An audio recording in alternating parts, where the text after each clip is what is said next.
Everybody, thank you all for coming. I think we have some more people filing in, but we'll get started. I'm Jessie Sklar, and thank you so much for coming to our second ever Teddy Talks. As you know, today we'll be hearing a live speech from Mrs. Alice Sondike, who is a Holocaust survivor. During her speech, if you have any questions, feel free to type them into the Zoom chat to the host, who's Karina Gupta, and if we approve your question, we will unmute you. You can also put your question into the Google Forms, which is in our Instagram bio, and will be in the Zoom chat starting soon. And if we approve your question, we'll unmute you and you can ask your question to Mrs. Sondike and get a live answer. The link for the Google form, like I said, is in our bio. I think if you're watching on YouTube, it's in the YouTube description. On Facebook, it's in the Facebook description, and in the Zoom, it's in the chat. Please be respectful of our guest speaker today and the mindful of the content that she shares. Now on to you, Gia. Hi, I'm Gia Gupta, and if you're interested in our organization, you can visit our website at littlementors.org. At Little Mentors, we strive to empower and motivate one friend at a time. Over the past year, we plethora of musical therapy events, Paint for a Cause, and our first Teddy Talks, and even Coding with Scratch. The reason we do these events is to spread smiles, befriend, and connect with children. Now to Asher. Hello, this is our second ever Teddy Talks event, and we are very excited with the turnout. With this Teddy Talks, it is our hope to educate even more people on a subject that is so hard to discuss. It is more important than ever right now, amidst times where hate and anti-Semitic groups are still active, that we continue teaching, learning, and hearing about these stories. Our esteemed guest, Ms. Sondike, is a Holocaust survivor and an advocate for the education of the tragic and horrible events of the past. She hopes to spread lessons from her experiences and to help younger audiences understand such mature topics. Without further ado, I would like to invite Ms. Sondike to take over.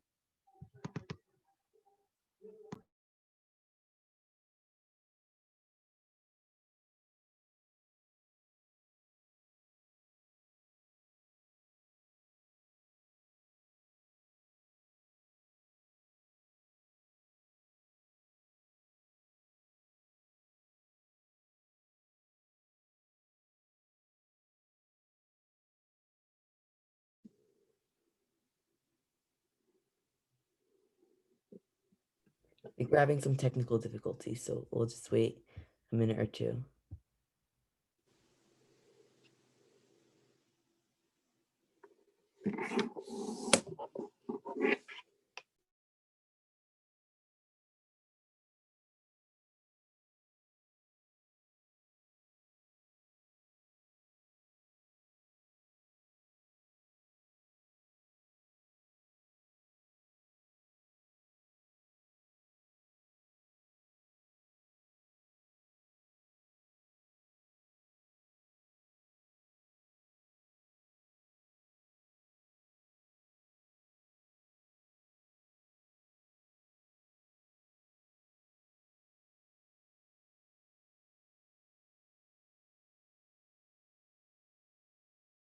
Mrs. Sondike, can you hear us?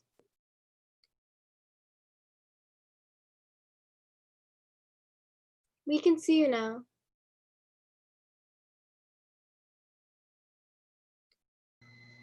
Can you hear me now?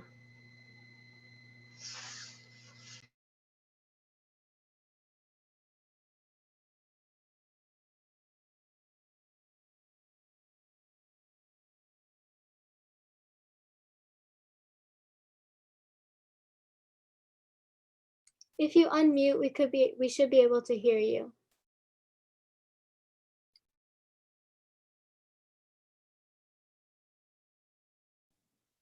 Okay, do you hear me now? Yes, thank you so much. Yeah. I'm so sorry. Definitely okay. Zoom and new formats are really troubling.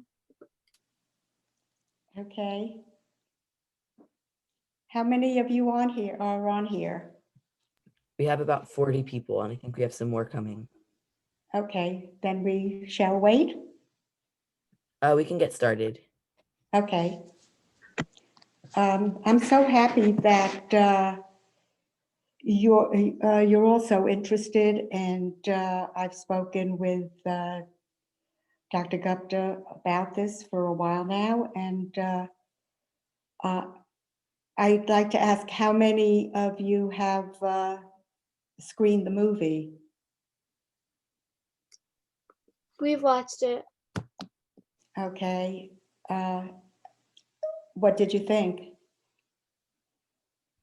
I thought it was very interesting how, after all those years, people could still connect with the people who had helped them in the Holocaust and how emotional their stories were. I thought it was very emotional and inspiring. Yeah, I volunteered to be in the movie with much trepidation because not everybody that I know knew my story, and I didn't know how people would react. And so it was a big step for me. Uh, I'd like to I'd like to tell you a little bit about myself during that time. Okay. All right. Like I said, my name is Alice Sondike, and I survived the Holocaust as a hidden child in Poland. I'm sure you all have heard many personal stories told by people who witnessed the Holocaust. Stories of suffering, cruelty, and heroism. I believe my story is one of survival. It's a story of one small child who somehow managed to stay alive during this treacherous time and against all odds. My story is not easy to tell, so I hope you will bear with me. It's rare for me to tell it in its entirety, and it took me close to 50 years to be able to stand before an audience and share my experience. It begins the day I was born, 1 month after the German army marched into Warsaw. I was born in my grandparents' apartment on Pavia Street. We were a close, well-off family who lived together.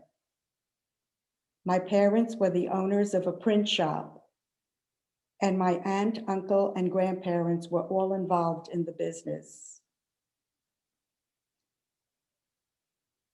My mother and my aunt both gave birth to babies within 6 weeks of each other. It was not a good time for babies to be born. The horrors had already begun. The Germans were conscripting young men for slave labor, and my father and my uncle had to escape to Russia in order not to be taken. They returned when I was 6 weeks old, and at that time, we moved into the Warsaw Ghetto. I don't have actual memories of the ghetto, but I remember having nightmares of my father running with me in his arms, dogs barking, and people screaming. Also the sound of gunfire.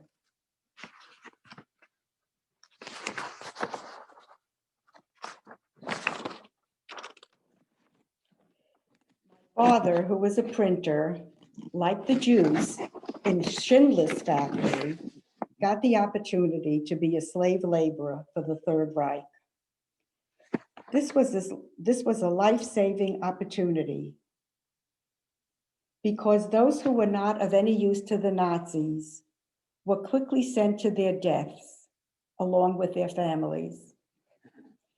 Every morning, my parents would wake me in the bitter cold and we would be marched to the print shop located outside the ghetto, where my father would work as a printer, my mother would sweep the floor, and I would sit quietly so as not to attract attention. Imagine a toddler sitting quietly so as not to attract attention. I knew I had to. My mother said that I did not cry or smile. Things became worse. One by one, our family was being deported to concentration camps. My parents knew their time was running out. They reached a very difficult decision. They began to try to find a place for me to be hidden. Through a print shop contact, they found a family who agreed to take me. They felt it would be my only chance. How difficult it must have been to let a 3-year-old go with total strangers, not knowing how they would treat her. 10 days before the ghetto uprising, I was smuggled out of the ghetto.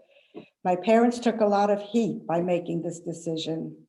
People accused them of getting rid of me so they could save themselves. My first actual memories are of my Polish family. Their names were Jan and Janina Jamilkowski. He was a streetcar conductor, and she was a homemaker. They had a little son, just 1 year older than me, named Janusz.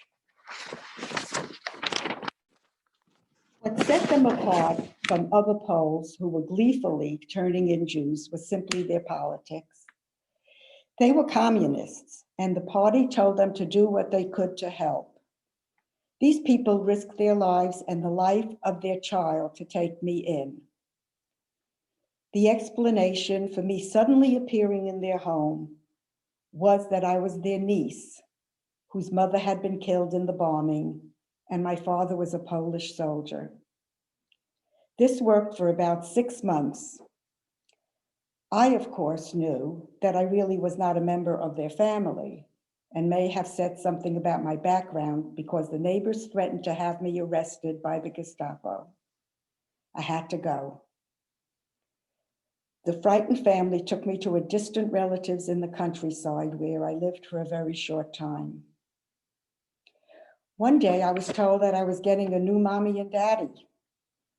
I was told that I must act very cute and impress them. Although it was not said, I was very aware that I must endear myself to these people or my future would be very much in question. I sang my songs and recited my poetry, and I must have won them over because they took me home. They were an ethnic German couple who had no idea who I really was. They believed I was an orphan and figured that after the war they would adopt me. At this point, my luck ran out. Life with these people was lonely and harsh. They both worked long hours, and I was left locked in the house all day. I could only watch other children playing through the window. The man was a harsh disciplinarian, and any infraction would result in a severe beating.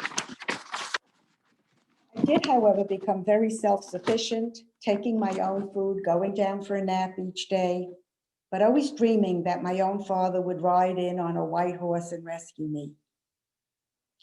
In the meantime, my parents' fate was not good. My mother was sent to Auschwitz and my father to Dachau. They spent the better part of the war in these camps and survived by sheer determination, but mostly luck. My mother actually escaped from Auschwitz. At the end of the war, she was being marched along with other inmates to Germany when the Allies were bombing the camps. She knew that this would be the end for her, and people around her were dropping from exhaustion. As they fell, the Germans would shoot them as they lay in the road. She decided that she would take the risk and rolled into a ditch. She passed out, and when she awoke, everyone was gone. She walked to Warsaw, which took several weeks, and found the Jamilkowski house. When they opened the door, they thought she was a beggar. She was 30 years old and looked 80. The Jamilkowskis kept track of me, and when they came to get me, the German couple told me to hide in the closet. Mr. Jamilkowski told the couple that my parents were back and I was to come with him. They said no, that they would not allow it. He then told them that I was a Jewish child They were stunned. They pulled me out of the closet, ripped the cross from my neck, and virtually threw me out of the house.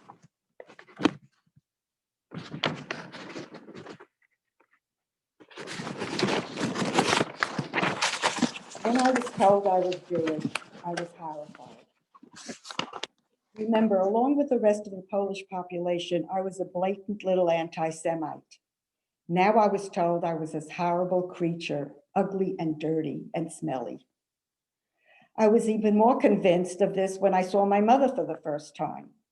She tried to kiss me, but I wouldn't let this horrible creature touch me. We stayed with the Yarmakovskys, and my mother soon began to work to support us. She worked as a peddler, but was more a human mule, carrying things back and forth in the city, buying, selling, and trying to make some money. In the meantime, my father was liberated from Dachau. He had typhus and spent some time in a hospital. He came to Warsaw also looking for me, and we were reunited. We were an oddity among the Jewish refugees, an entire family, mother, father, and child intact. People would point at me, and everyone was in awe of a live Jewish child. I was spoiled and pampered by my parents and those around me. I, however, was a manipulative little witch who was constantly threatening my parents and throwing tantrums. I guess for the first time I was a child, I knew that I would not be disposed of if I misbehaved, so I made up for lost time. We came to the United States in 1947, and I tried very hard to forget my past and lead my life as an American. It took me so many years to come to grips with my childhood, or should I say lack of childhood. As I said before, 50 years went by before I could confront these early years, and it was only through the Hidden Child organization, of which I was an original member, that I was able to do this. You must remember that a whole generation of European Jewish children disappeared in the Holocaust. We were the most vulnerable of victims, not being able to survive the extermination camps. Most who were saved, like me, were hidden. Some who were hidden never were told of their heritage and were lost to the Jewish people forever.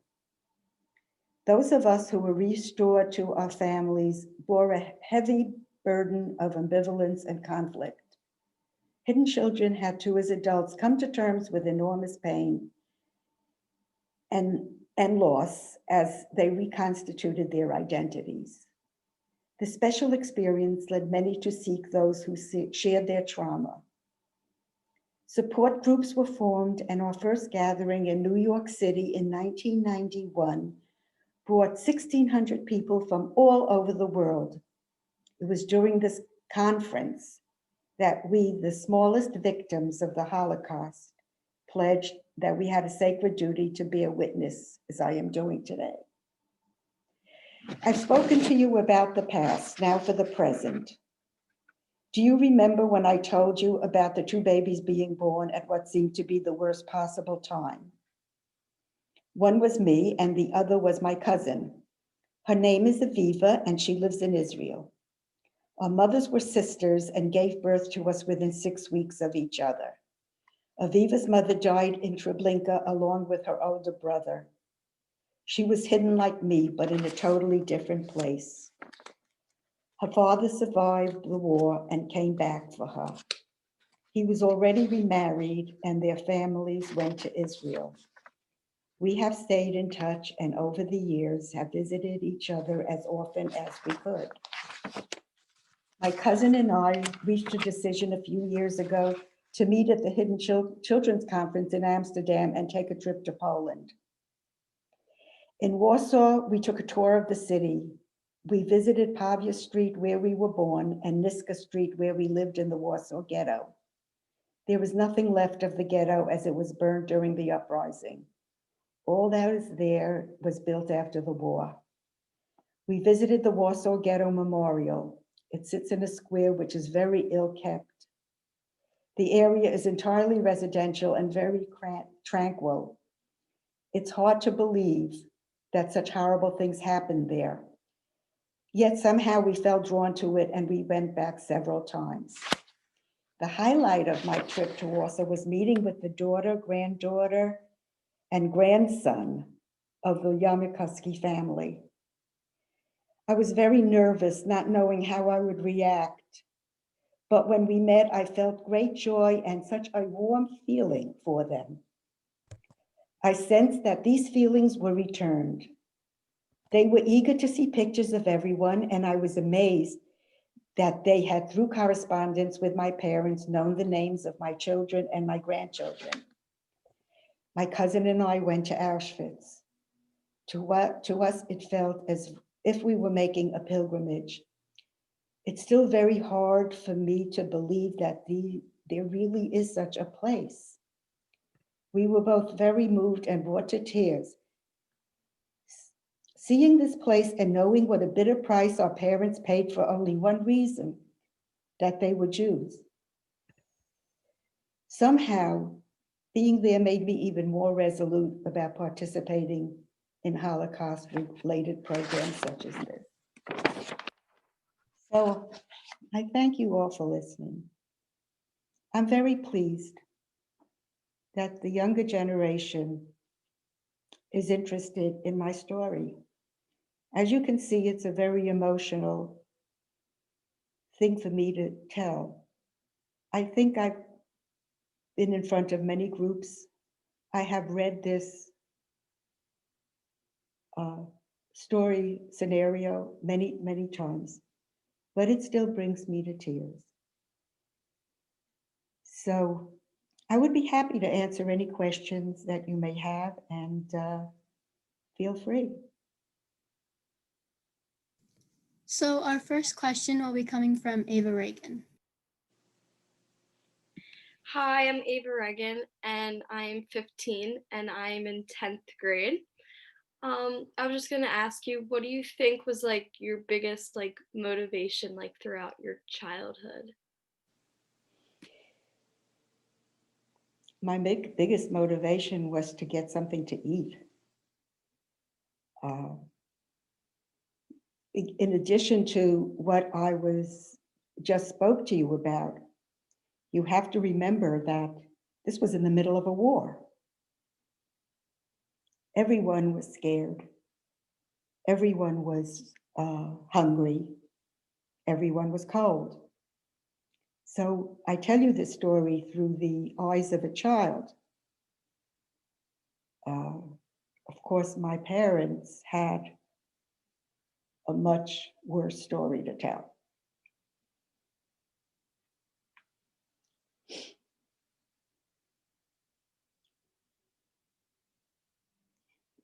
Did I answer your question? Yes, thank you.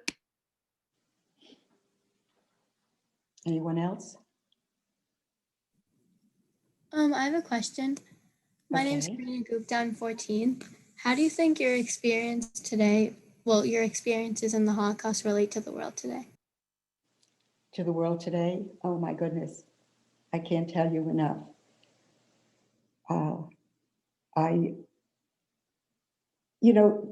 The story of the Holocaust, although it's about the most horrible thing that could happen to people, to a race of people, there's other things to take from it. Bullying, for instance. All the things that are happening in this environment that we're in now. And for the longest time, I could not imagine or understand how the German population was coerced into signing up for this kind of event, for this kind of horror. Now I understand. Now I understand that people can be lied and talked into what is not so. How do you feel about it?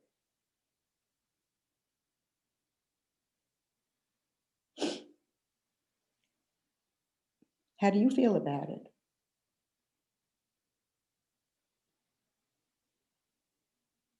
Anyone? I see Max. He's thinking about it. What do you think, Max? I think that it's just like it kind of gives you like just learning about this, it gives you like it kind of tells you that you have it much better than these people did, and you should be thankful for what you have because you didn't have to experience what these people did, and you should like be honoring them because they survived this terrible time and they're still alive today to tell their story. And I just think that it's amazing that we get to hear this, but also Well, yes, go ahead. Sorry. just also very inspiring. Well, Max, the people that that survived the camps, they're dying. I mean, they're dying out. I probably am, if not the, I'm probably one of the only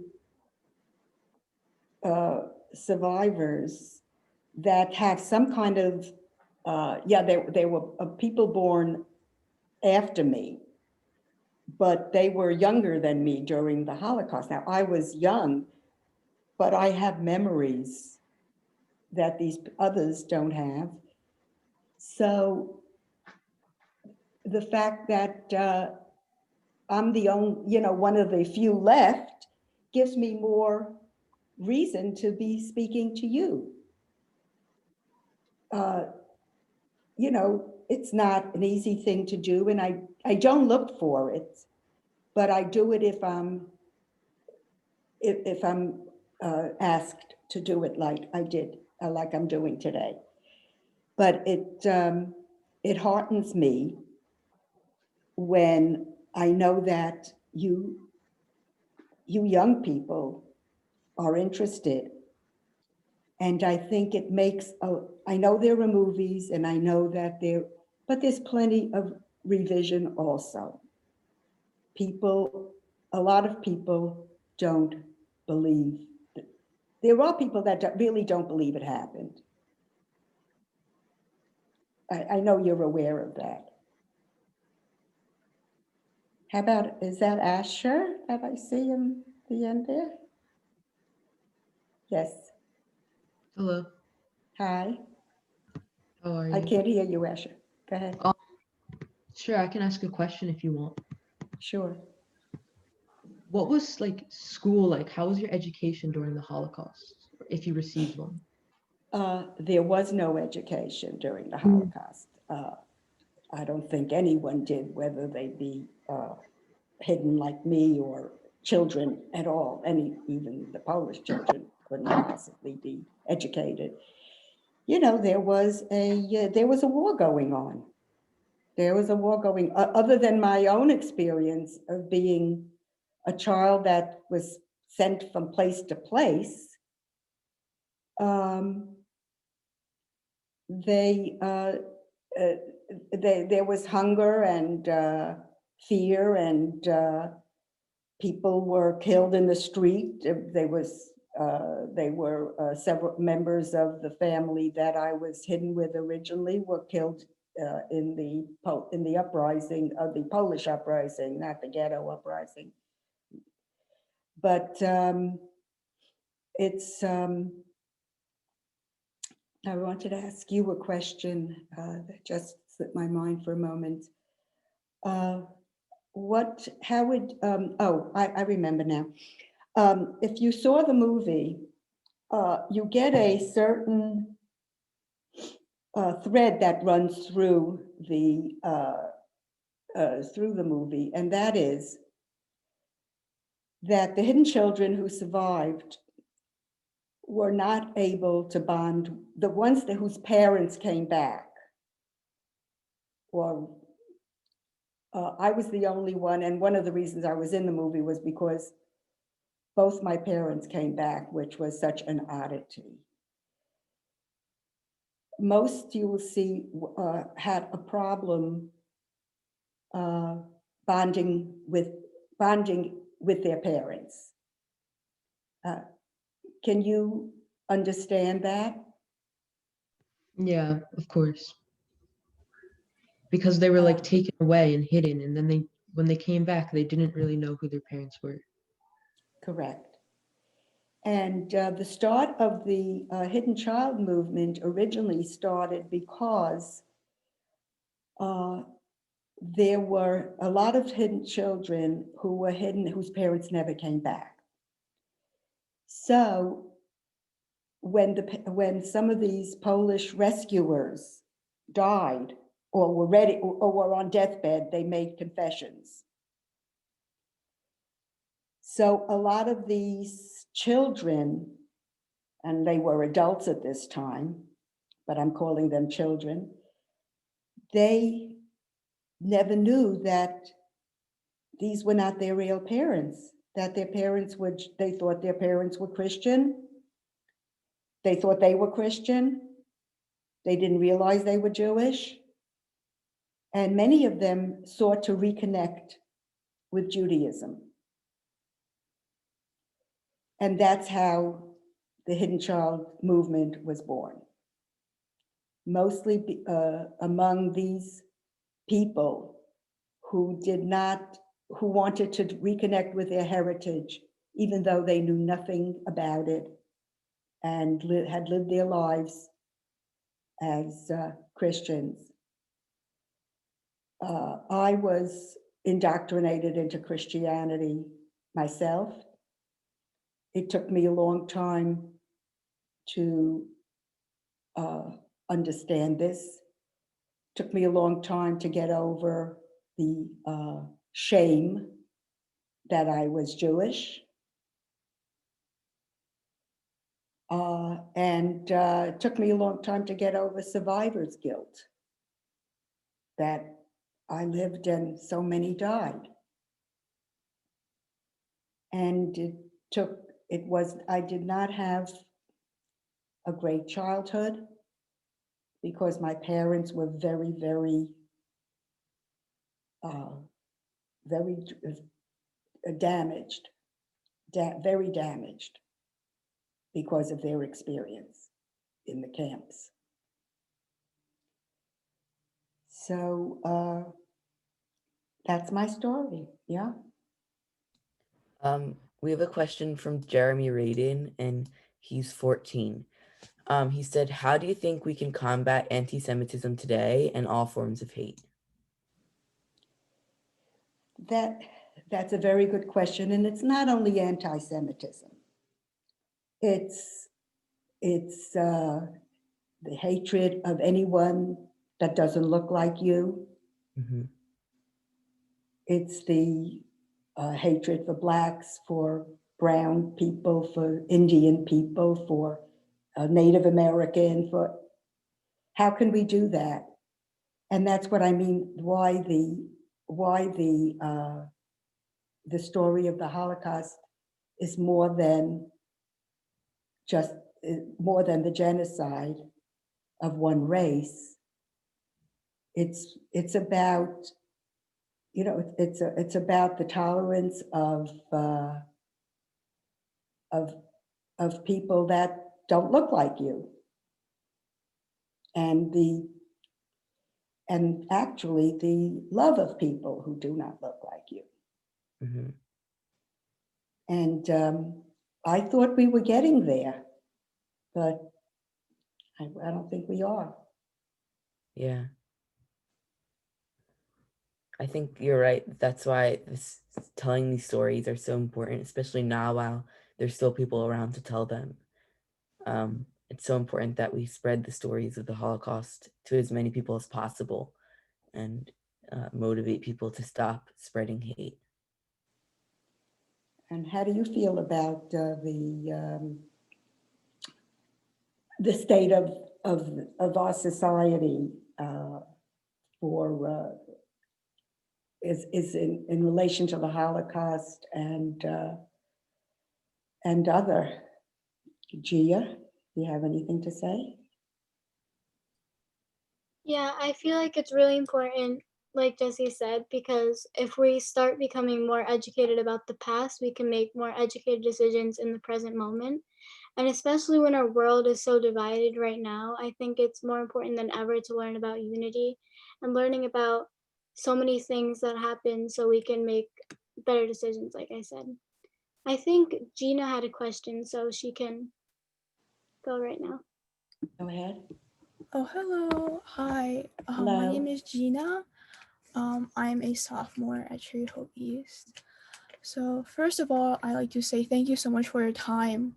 Like you said, this is such an important topic to talk about. And like you said, in our current day society, as much as we'd like to believe that we're far from, is a racism and the Holocaust, that's not really the reality. And just like the Nazis who were brainwashed, then a lot of our media pushes a lot of misinformation. And that kind of changes the way a lot of people think nowadays. And it kind of leads them to be filled with hate, like we saw last Wednesday. So I just want to ask some questions. I was wondering that was, like you said, like such a shaky childhood or a non-existent childhood with so much trauma. As an adult, how could you feel the effects of the long-lasting effects of that on your life? Uh, I've made it. I tried very, very hard. The reason I probably didn't speak to it for so long is the fact that I was trying very hard uh, to put it out of my head, put it out of my life. It's very important for me as a young girl to fit in. I was embarrassed. I was embarrassed by my background. I didn't want people to know that I was a victim.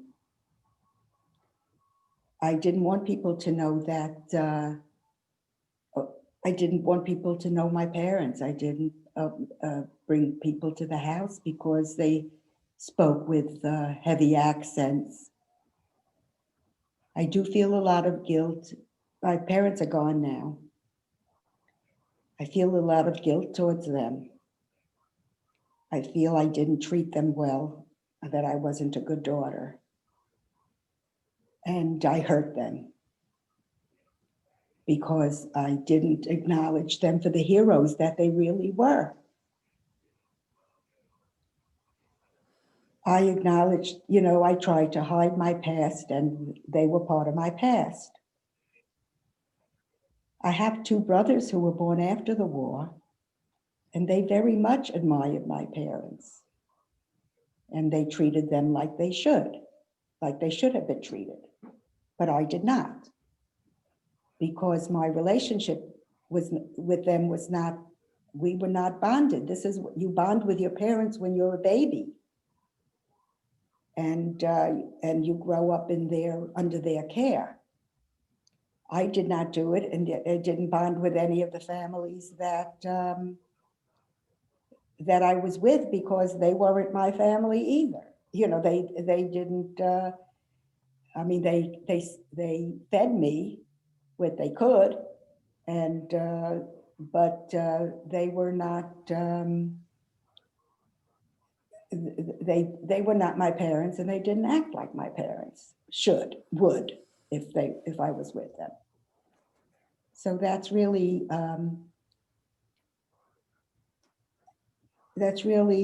something that and I really relate to these days. Mm-hmm. The children that are in the cages. I mean, they're going through the same experience that I did. Maybe there's no war, but they're feeling the same emotions that I've been through. I know they are. When I first joined Well, I first joined with the Hidden Children, and I met other people who were also part of the group. I was only in my, I was past being a toddler, but I was under 5 years old. There were some that I met that had been teenagers during this time, and their parents did not come back. But they had such good memories because they had a childhood before the war. So they had such good memories and fondness for their parents. And they could not understand my reluctance to be, to love my parents. But the bottom line is, it was a different experience, theirs and mine. Well, I would just say that I could never understand, the amount of pain that you had to go through. But if it gives you any solace about the guilt that you feel, what you're doing right now is that you're honoring the memories of your late parents. And that in of itself is such a heroic thing. And you're teaching us in the new generation, Yeah. Well, your experiences. And that is so important. And I also wanted to ask, it took you 50 years to come to terms with what happened to yourself. Were your parents ever able to tell you their experiences in the camps? yes. My father didn't speak too much about it. He was, his damage was that he was like ice. He shut off human feelings. My mother was the opposite. She was very vocal. She was very angry, of course.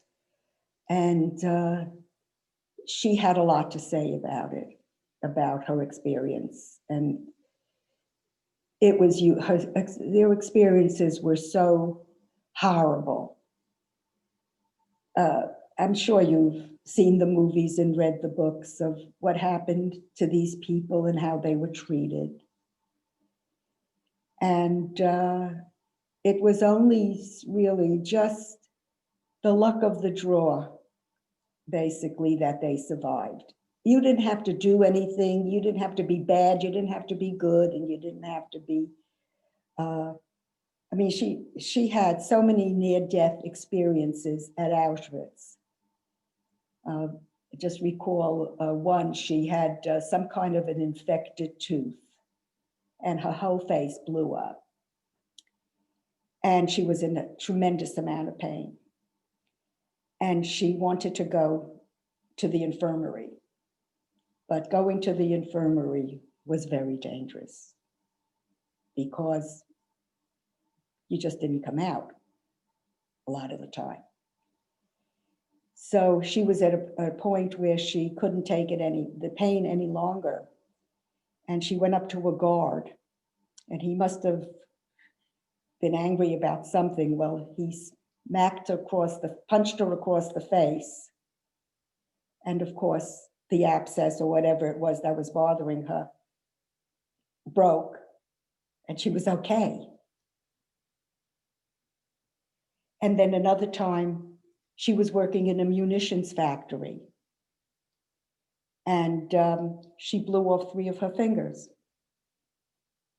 So, they were hanging by a thread.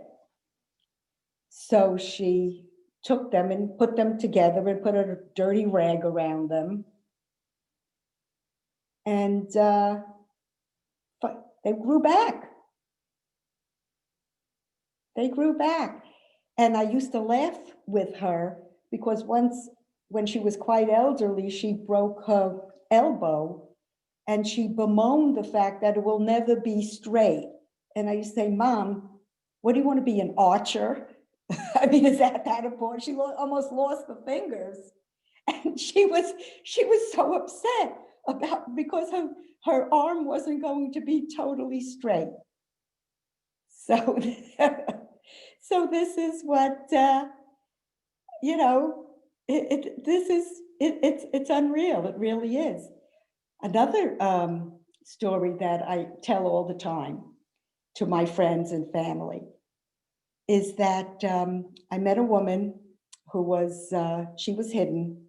She was hidden with her family on a farm. A farmer hid them up in their loft in the barn, and they bought their way in. They gave him money. Well, when the money ran out, he threatened to throw them out, and so they didn't leave. They wouldn't leave, and of course, because they didn't, he couldn't do anything about it because then he would be complicit and he would get into trouble. So they had nothing. So he tried to starve them out. He stopped bringing them any food. That was his way of trying to get rid of them. Well, what they did is they killed a horse. And it was summer.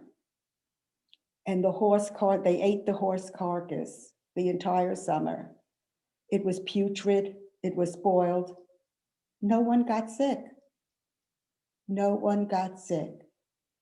So now when I see people saying, put in the potato salad into the refrigerator, run away, I tell them that story. And it's a will to live. That's it. That's it. And those people that had the will to live, like my parents and my mother always said, that her will to live was me. And that I would, she said she knew during the entire war that I was alive. She just knew it. Even though people were telling her, forget it, if she's not alive, they probably threw her out, that kind of thing. So that's, you ask, you ask the good questions, and I hope that I've answered them for you. Oh no, yeah, you answered them very well. Thank you. I know there's someone else has a question. I just have one last question. Sure. I was just wondering that there was so much that happened to you. What was it like trying to assimilate into a new culture in America? Well, it was not easy. For years, I still did not, I still felt that I wanted to go to church and to be, because that was really my only comfort at the time, was that I was able to go into a church. And but I can't say that I'm a practicing Jew, but I very much am tied to the culture. I'm a big supporter of Israel. I feel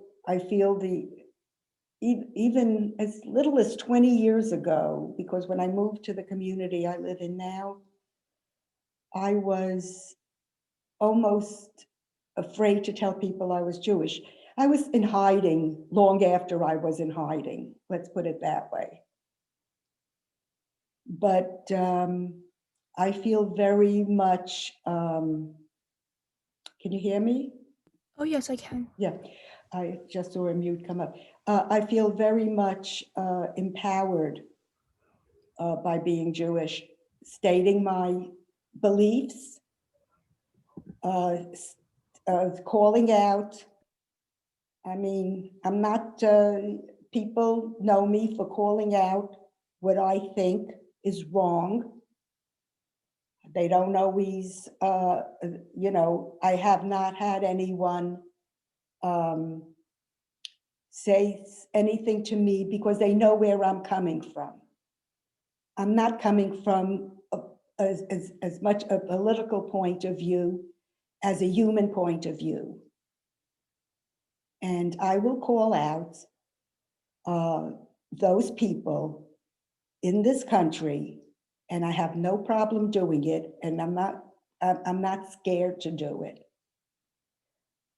when I see anything that resembles, I have a Facebook page, say it the way it is, and that's it. If the Proud Boys come for me, so that'll be that.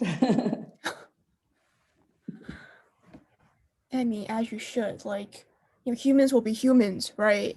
Even now, modern day, we see so many like groups of hate, and to have someone like you be able to see that the resemblance between your experiences and present day is so important.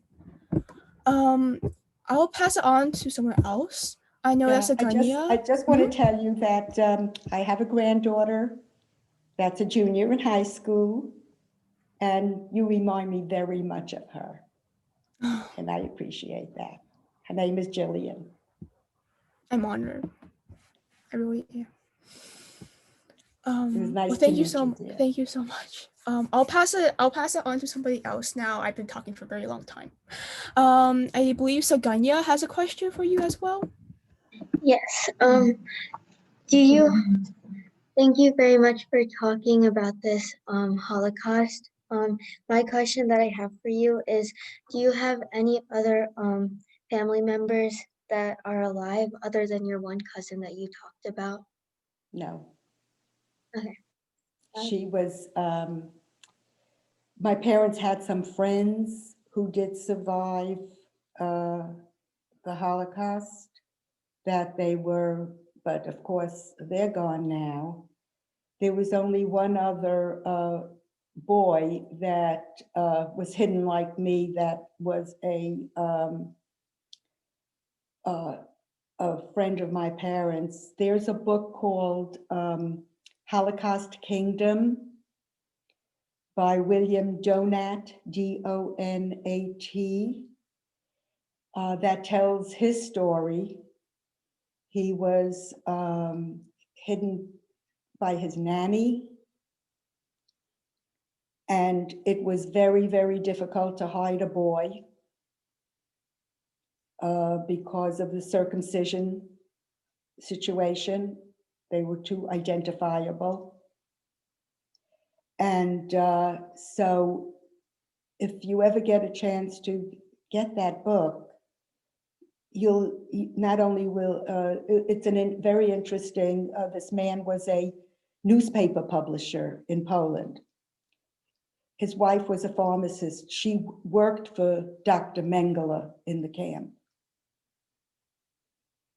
if you know who he was. So if you ever get a chance to get that book, I think it would give you a lot of information about the journeys of these people through the camps, and because they were the only other friends of my parents who had a child and who both survived the war. Yes, my dear. Did you want to say something? Yes, you. Yes.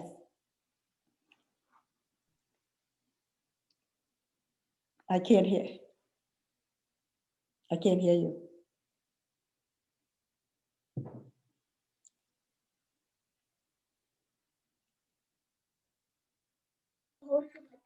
Yeah, I think you're muted. Yeah. Okay, we have another question. When your parents came back for you, did you get to meet up with any other family members? No, no one survived in both my mother and my father's families. I have a question for you guys, because I read not too long ago, not necessarily just you girls, but the others too. I'm asking about the Jews in India. What do you know about them? I've been trying to read up on that, because I just read about Jews in India making a pilgrimage to Israel. And So I was asking my cousin about it, who's very knowledgeable about Jewish history and the Bible and so forth. And she told me that they claim to be one of the lost tribes of Israel. There were 12 tribes, according to the Bible. Yes. One of them are like the Jews that are, somewhere apart of me. But is that Kavita? No. Sunanda, and I am Peter and Sunanda's mom. And what you said is absolutely true because my mother is of Syrian descent. I can't hear Orthodox. you. So most of the Jews that are in India are in the south part of India and in Mumbai. And the way I know it is my mother follows the Syrian rite of, she's Orthodox Syrian. So it is true that it said that they are the 12, the lost tribe, the 12 tribes, and that they are one of the tribes. And there are very few now. There is a synagogue in the southern part of India. Well, I remember it was bombed. Yes, no, but there is also another synagogue. The one that was bombed was in Mumbai. Oh, yes. But there are Jews in the southern part of India, in Kerala, in the very south of India. And there are synagogues, but they are very handful, maybe about 60 or 70 of them, but there is a synagogue and there are very few. They don't want to go to Israel because they say that they have more attached to India and that's where they were born and that's their home now. But a lot of the Jews from southern India have left and gone to Israel. It used to be a very heavily Jewish populated area like Cochin in Kerala. You can still see, synagogues that are old and not being used. But what you said is absolutely true. Yes, they still consider themselves one of the tribes of Israel. Yeah, very interesting, isn't it? Yes. Hello, young man. Do you have something Hebrew to say? too, so yes. Young man, do you have something to say? No. I have a question for you. Did any of the families that helped like hide you, like the German one and the Polish one, have you ever met back with them? Are any of the people that like were directly hiding with you, like not their grandchilds, but the actual like parents? Are they still alive? Have you ever like reconnected with them? Yes, very much so. As a matter of fact, when my son was bar mitzvahed, my parents brought them over to the United States as a gesture of thankfulness.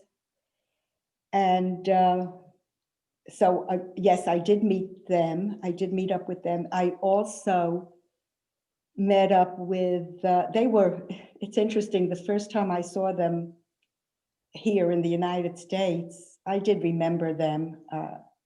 I did remember them, but the first time I saw them in the United States, I was mystified because they were these two tiny people. And all I remember was lifting my arms to be picked up by them. So because I was a baby. So it was such a weird experience to see myself towering over these people.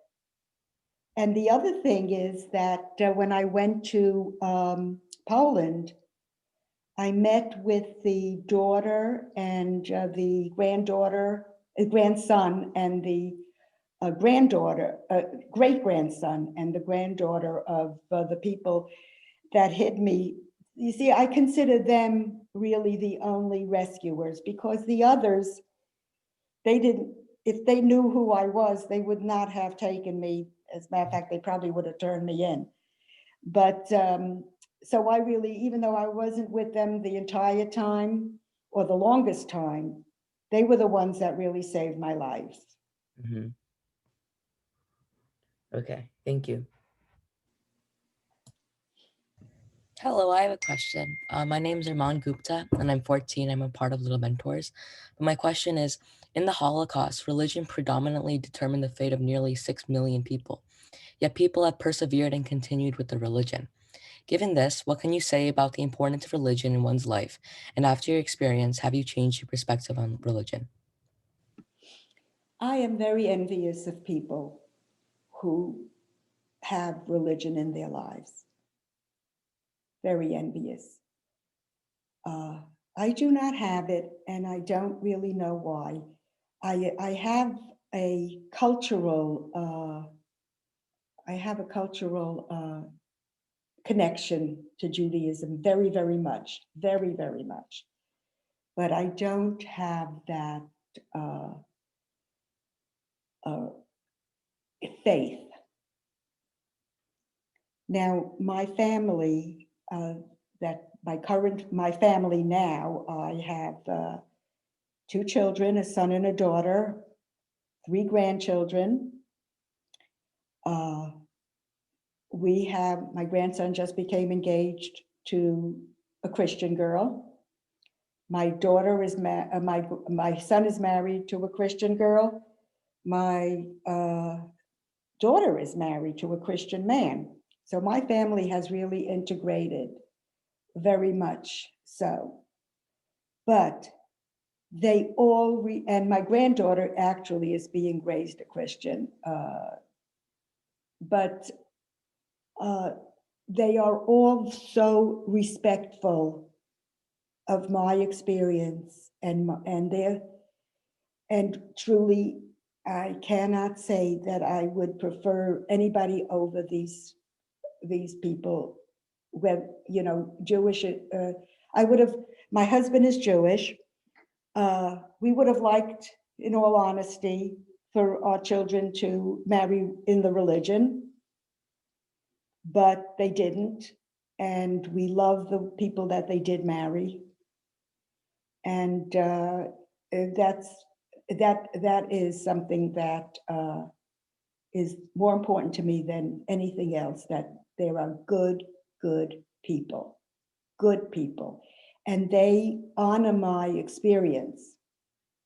And they absolutely, I know, I have no doubt that if it ever came to how they would be the good people of this world, some of the good people of this world. And that's where it, to me, is what is of course the most important thing.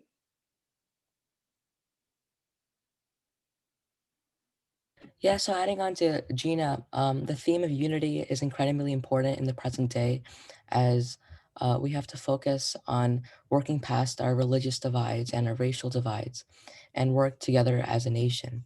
So I think we have another question from Amita Singh. So if she would like to speak, she can start speaking. To unmute. Hi, Alice. How are you? Amita, how are you? I don't see your Sweetie, but picture. I know I'm doubtful. I don't know. They'll have to do something. Either way. Okay.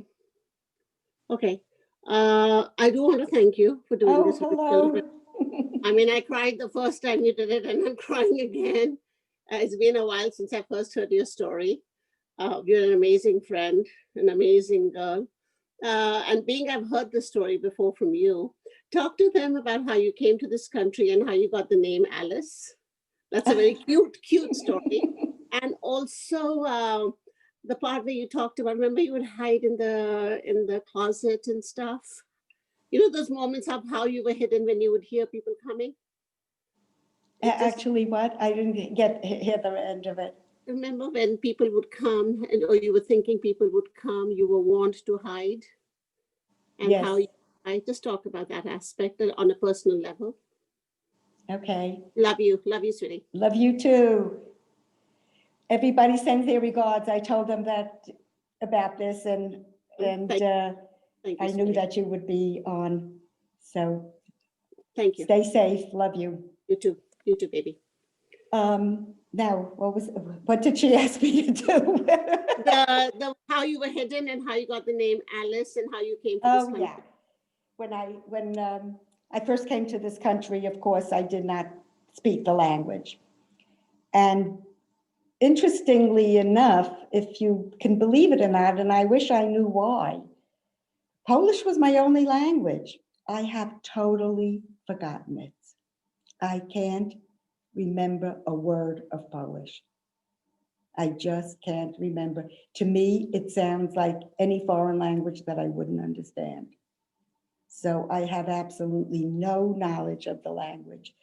But when I did come to the United States, I was brought in by my mother and a relative who spoke English. And they said, my mother said in her, this is my daughter, in her foreign language accent, this is my daughter, Alicia.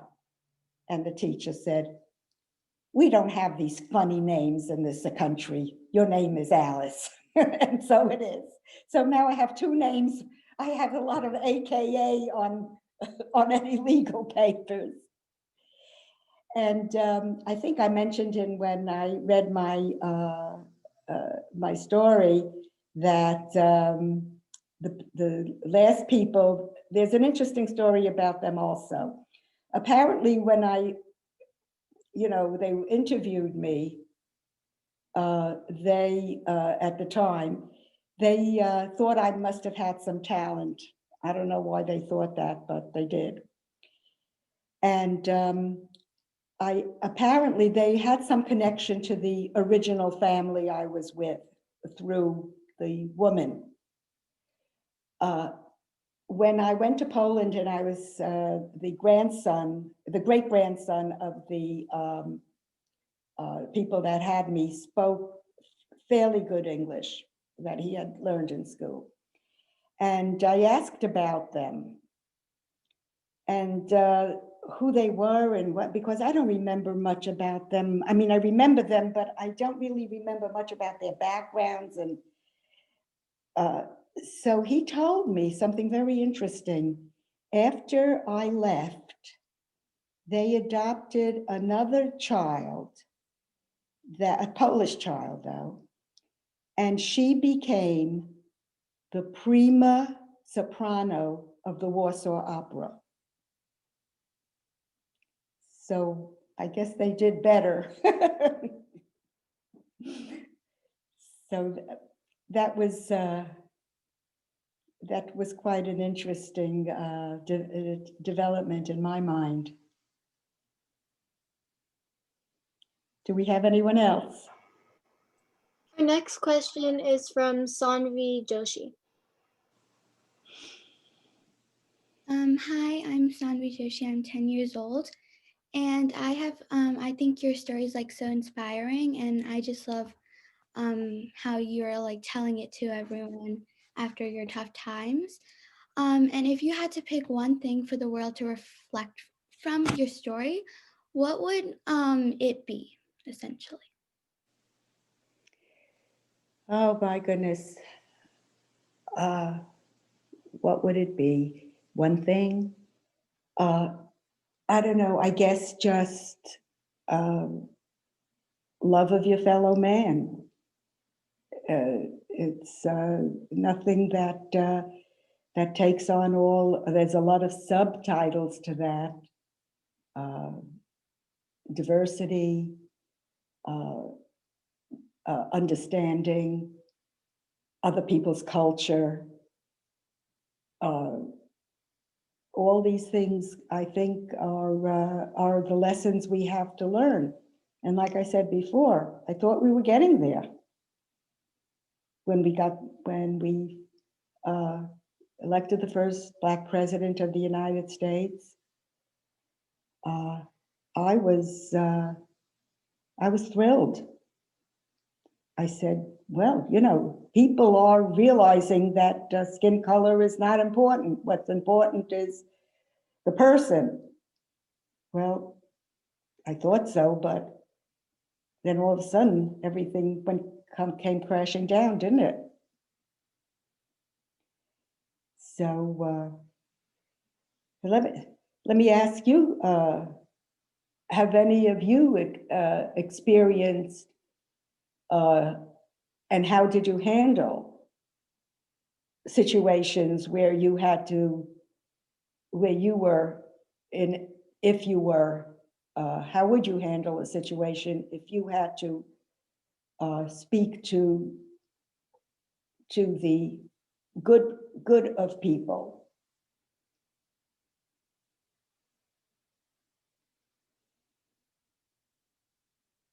Anyone? Have you had experience with any kind of where you had to stand up for someone, for a friend or for someone else that needed your help and support? I think for me, and please let me know if I'm like talking over somebody else. But I live in a pretty diverse area. I'm sorry, I can't hear what I you're saying. live in a very diverse area, very diverse district. So I'm blessed to be able to grow up with people who look like me, who share similar experiences. But when you were talking earlier about the talking to the good of man, something that kind of keeps my quote unquote hope in humanity is that even seeing like what happened, like for example last Wednesday, I still try to think that these people are coming from somewhere where they think that they're doing the right thing. They're not maliciously trying to bring down the US or something. They think they're acting in the right and that they're doing what's right for other people. And while their reality is heavily skewed by misinformation, and you could be pretty accurate if you said that they're kind of brainwashed, I still try to hold on to hope that everyone tries to do the best that they can. And that especially if you're talking something, like, for example, like the political divide in this nation, right? And how everyone is so divided. It's like almost like a team sport, looking at it. Where it was saying, well, I want to win, I want to be right just for the sake of being right, and like, it's our politics, it shouldn't be this way. Now, if you're talking to someone from the other side, it's more about thinking from their perspective and understanding that they're trying to do the right thing, which is bring our country to a better place and to bring our country up, in a sense. In terms of talking about racial problems, especially during 2020, we saw an uptick in like against hate crimes against Asian individuals. And it's kind of hard to talk about it because a lot of times Asian people are kind of saw like, oh, like, you guys don't have any problems, right? I mean, you guys like are the highest earning, ethnicity, and like you guys do so well. And I actually draw a lot of parallels between racism against Jewish individuals, anti-Semitism, and racism against Asian people, because Jewish people, a lot of people see them as white people, and that because they're white, a lot of media don't cover anti-Semitic attacks. And being Asian, a lot of people see Asian people as like almost white because some of us perform so well in certain areas that you guys must not have any struggles at all, right? So I kind of draw a lot of parallels between these, and I think it's really interesting. And as for my personal reaction to them, I mean, this is kind of my first time seeing and learning about my own history and learning about my own race in America. And while I was extremely angry at sometimes and like very frustrated, I think that it was a good learning experience for me. And that anger that I felt makes it easier for me to sympathize with other people who are going through the same thing. For example, your examples during the Holocaust and the BLM movements in the past year. While it's hard to look at, it makes it so much easier for me to understand what they might might be feeling. Yeah, well, I think a lot of getting back to the subject that we started with, the anti-Semitism, and also the bias that exists. I think a lot of it is, and I've heard this before, like for instance, against Jews, they have so much power, they shouldn't have all this power, and because they, for some reason, through their education or for whatever reason, they have achieved a degree of, importance in the thread of the country. And so again, with Asians, that they have achieved so much in terms of their abilities, that there's they consider there's a backlash for that. And again, for immigrants, because that's, now, I've had friends who have had a problem with this immigration and whatnot, and this and that. And I always say to them, during this pandemic, almost every doctor, nurse, they've been people of color, they've been Asian, they've been East Indian, they've been, there have been so many. I said, look what immigrants have done. They're saving our country. I mean, it's amazing the percentage of non-white, let's call them that, if I don't even like that expression, people that we are so proud to to call our heroes.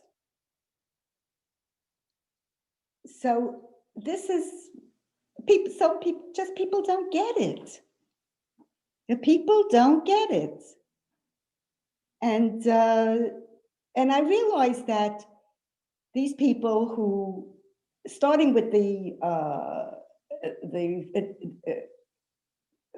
election rigged and whatnot, you can't help but shake your head and shrug your shoulders. How could they, after all is said and done, where are their minds? How could they believe it? And yet you hear even educated, I know I'm not talking about the people Wednesday, but even educated people, they won't say it, they'll say, well, there's plenty of stuff that could have happened, that there's plenty of rigging that, come on, this, get real. So it's truly an amazing phenomenon. I think that, America it's going to take a long time for America to go back to where they should be. We have really screwed up. For our next question, we have Christopher Korniev. Sorry if I'm pronouncing that wrong. It's perfect. I'm Chris. Hi. A sophomore at East, and I just wanted to piggyback off of what Gina said about how, a lot of people, like from an example of Wednesday, they don't really, I'm sure a lot of them don't have an actual malicious intent to kind of, end the think? And so I think that's why family values are extremely important, and also religion, because having strong family values gives you more strong character, which gives you the ability to, stand up for yourself and what you believe in, because people who don't have strong family values, or they they can't really, they're not sure like what they believe in, so they're kind of floating by. And this was the case for a lot of people who supported the National Socialist movement. They didn't really have a place, so they ended up finding a place, whether it was bad or good.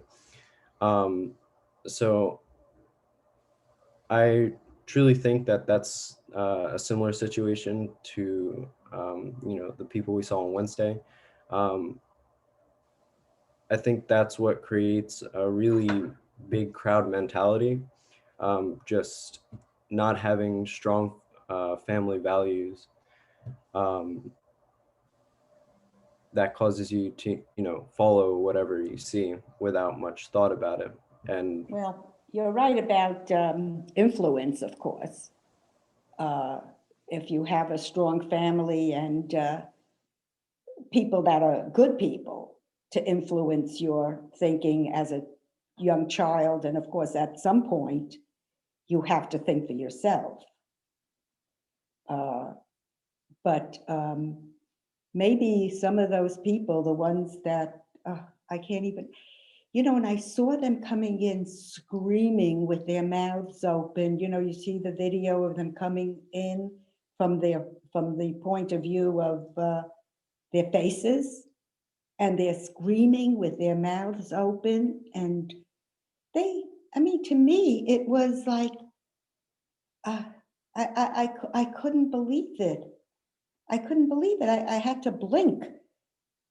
I said, am I really seeing this? But I think that I think that at some point, and probably around the age that most of you are, you have to think for yourself and say, is this right? Is this kind? Is this fair? Is this something that's made up by people who have their own agenda?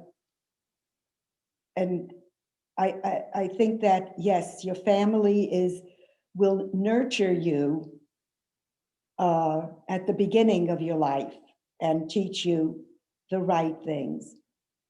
But there comes a point when you need to know this yourself. Our yeah, last question. Oh, sorry. Go yeah, ahead. if I add one more thing. Yeah, I agree with that. And uh, yeah, I just think that having strong family values gives you the character to, think for yourself and stand for what you believe in. And another example of that was my parents. They grew up in the Soviet Union. So, so what communism did was pretty much, remove religion. So, the people don't really have anything to like fall back on. Like my dad's dad, he was, you know, um, like a pretty strong political figure in the Soviet Union. So he was never home. He was, leading other people. So that kind of goes to show that, um, you know, like socialism is like the point of it is just to, remove those remove that foundation, so then you can fall for propaganda or to the government. And it's really unfortunate. So, and I see some, or I saw some parents with their children, and I think that's very important, that um, children in this generation are educated educating themselves or being educated by stories like yours. So so to my next point, I really appreciate that you're telling the story to kind of avoid a situation from happening like that. And hopefully some people from this group can, continue to share that story to stop that from happening. Thank you. I appreciate your feelings on this. Our last question will be from Dr. Sanjay Gupta. Hi, everybody. Alice, sorry I'm not able to share the video because it's very hard to listen to your story without excessive emotions and tears. So I do see you as a symbol of hope against all the odds. And thank you for sharing all the unique experiences and wisdom. Uh, my question is talking about what you said about will of life or willing to live is what you were going through at that time was unique and the context I want to give you in that question is that we are in the world right now mental health is a big problem, and you probably may not know the statistics, but 1 in 5 teenagers are having serious and sad thoughts, and they are thinking they have suicidal thoughts. 1 in 5 teens, which is very, they have everything in spite of their having suicidal thoughts, and 1 in 8 has are attempting suicide. That is very serious. Yes. So I want to I want you to tell this, that you were going through all this and you still had the will to live. What message you have for the kids, and what make you trying to live at that time and not just give up? Yeah, thank you for the question, and it certainly is relevant to my story. There were times in my life when I had some depression. I don't know that. I mean, I don't know that it was connected to the Holocaust. I think it was. I think that you have to. There are times in everyone's life when they have sad and times where they feel like that they can't go on. I'm sure that there are. I fortunately never had that serious situation. I often wondered about my parents and their thinking back to what happened to them and how they survived. And I know my mother used to tell me that she survived because she thought I was out there and I needed her. That I would be with her again. I think everybody needs something to hold on to. And I wish I had a better answer for you. I'm not trained in that area. Why do you think that teenagers have this situation? Well, I mean, that is something that is still needs to be explored, that what gives people the will to live in spite of all the odds, in spite of all the things. There, the situation does not make the reaction, how we react is more important. There are situations in everybody's life, but how we react is very important, and how you reacted is amazing. You continue to inspire people, you continue to give hope to the people, and I think just by listening to you, people get hope. So I think it is very important. That brings me to the next question I have. By the way, a lot of doctors are watching this right now, and they are Really? texting me to bring you back for a session with adults, and we surely will. So thank you, Amita, thank you all the kids for doing this, and thank you, Alice, for sharing this.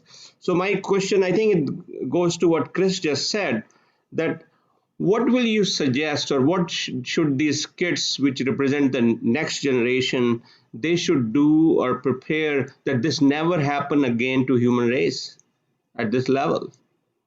Well, as I said before to the young man whose parents came from Russia, I think kids have to start to think for themselves.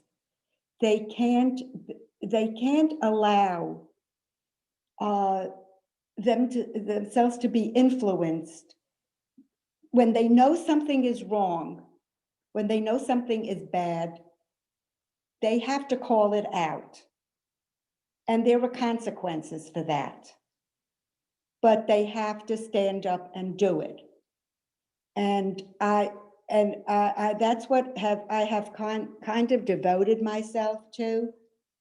I will, if people are standing around, even people in my generation, and they have something to say that I think is unkind, not necessary, and they have to call it out, even if they're a friend.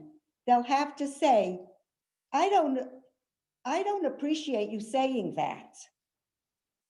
This offends me. And I've said that.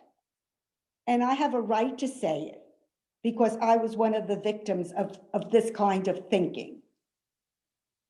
So I will say right out, and I hope that these young people who, you know, they're going to run in the rest of their lives, they're going to be in college with people of all different you can't change somebody's mind when they say something that is unkind, or that is something that is racially motivated, or anti-Semitic, or anti-anything. You have to stand up and say, this offends me. I will not listen to this, and I will call you out for it. I'm sorry. If you don't want to be my friend anymore, that's okay. But it's up to you. I mean, I had one of my friends answer me on a Facebook post that I made. She said, I don't know if I could ever be friends with you again because I answered something that she said that was, you know, in that category. And you know what I said? I wrote back to her and say, that's really up to you. I have nothing against you. I have nothing against your family. I wish you the best, but I cannot tolerate this kind of thought. And I had to respond to it. That's what I have to do.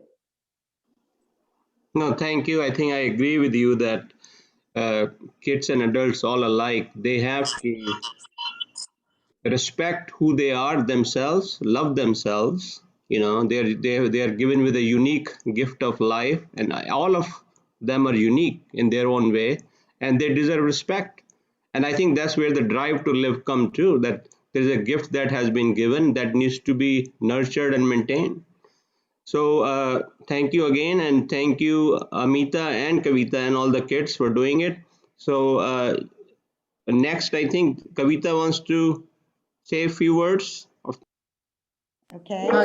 Good afternoon, Alice. Thank you so much. I've been just intrigued by your. It's good to meet you in person. It's good to meet you in person. Exactly. Your story is totally about resilience and just coming back. And your story is something that many won't be fortunate to hear from many people because there's not many survivors like you. So I'm so happy, and I'm sure the audience is very happy to have engaged in this discussion with you. And hopefully we got some takeaway points. If any of these kids would ever want to, reach out to you, I hope that, you wouldn't mind. It would be my pleasure. Wonderful. So thank you again. Thank you, Amita. I know you're there for the kind introduction. And, we may even have you back once again, like Sanjay said. Thank you so much, both of you. And thank you, Kavita. It's been a pleasure. It's been a pleasure dealing with you. And thank you for setting this up. I'm very grateful that these young people were interested enough to speak with me. And anytime anyone wants to contact me, it would be my pleasure. right? Your story couldn't come at a better time with everything that's happening, and it just gives us a great insight and in thinking about and what everyone's comments were. All the kids had wonderful comments and ideas, and they're far beyond, and I think they've gotten some good education from listening to your talk today. Thank you again. Okay, you're welcome. Thank you. Well, Bye-bye. everyone from the Little Mentors team and everyone on the call wanted to thank you again, Mrs. Sondike, for this amazing opportunity to hear your stories of perseverance and hope. And thank you so much, everyone, for coming today, and to everyone who asked questions. Thank you, Max. And I appreciate everybody that did come, and the organizers and the people who asked the question. And I'm coming away from this feeling really good.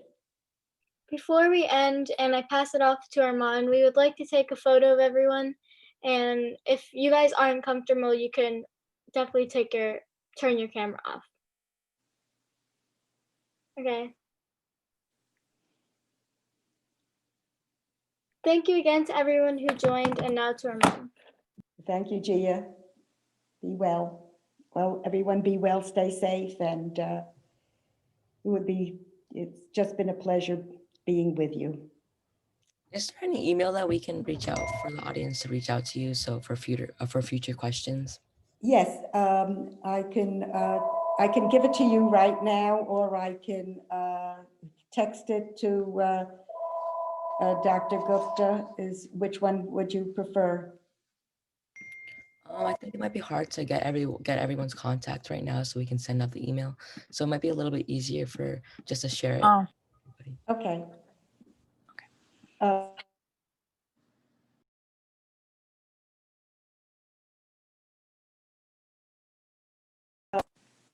Hello, is everyone still there?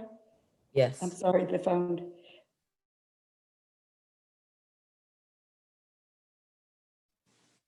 Hello, is everyone still there?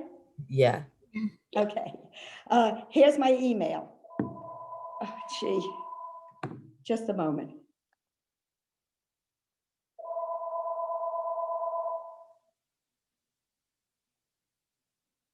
I can't seem to get rid of this. Okay, it's ALIBOBFL@AOL.com.